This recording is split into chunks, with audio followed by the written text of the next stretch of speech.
Thanks very much, Richard. I think if you told me last week that I would be standing here giving a testimony to Ton's life, it would be just incredible.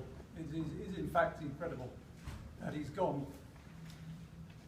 I don't normally read from prepared notes, hardly ever, but I am a member of the Easy Weeper Club, so in this case I'm going to use something that I've written when people told me that they'd like me to say a few things.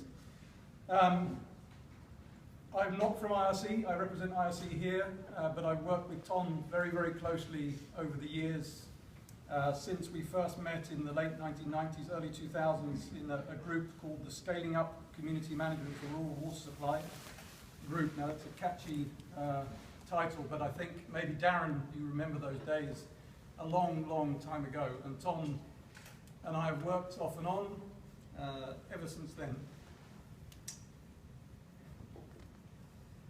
So,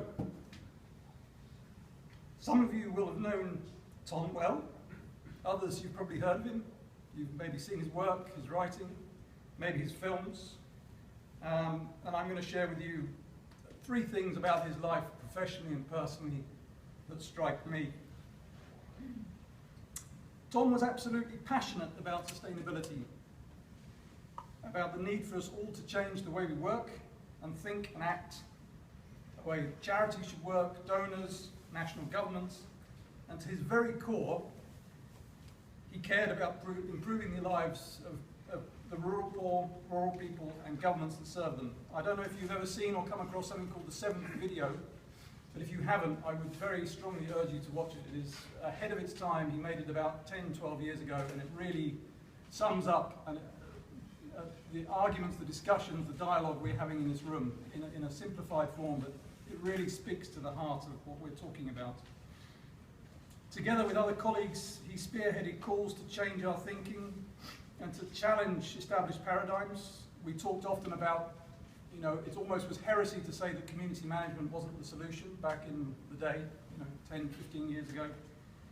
And I think he would be so proud to hear the discussions in the room today about service delivery, about sustainability, and he should be credited with pushing the sector, pushing us all globally, but also through organizations to do more, far more, about this initiative. And in a way, I see this whole workshop as a tribute to his life. Secondly, Ton was a highly emotionally intelligent person. You think I'm emotional, he was like this on a daily basis. Sometimes he was infuriating, but he would often say, "This comes from my heart, you have to speak from the belly." That was his phrase he would often use. And he connected with people not only intellectually, but more so in a very, very fundamental human way. He was above all a person who touched other people.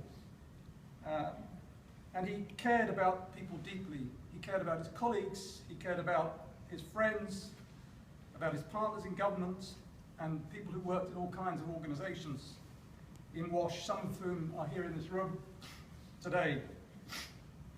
Within IRC, he played almost a father figure and took a sort of pastoral role with younger staff, helping to nurture them, especially the younger professionals, and it was always based on a caring, personal connection. Lastly, I think the very important thing you must know about Ton is ultimately he was a storyteller.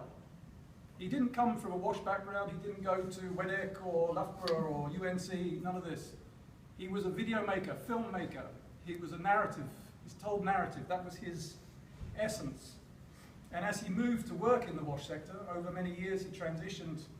It's no surprise, or it's not a surprise to me, that telling the story remained always at the center of what he did. And how he saw the world, its challenges and opportunities. So to Ton, it was the human and emotional journey that mattered every much as the technical, the way we describe the world. It was always there in his stories, in his narrative, and he would always use this expression, his red thread. That was his red thread in life. It was telling the story.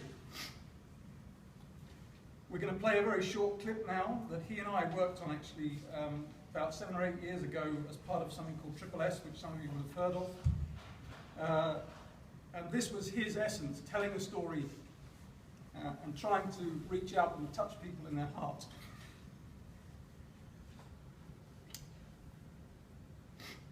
And I think, well, we will miss Ton very desperately as a friend and colleague and an artist and a man of true inspiration.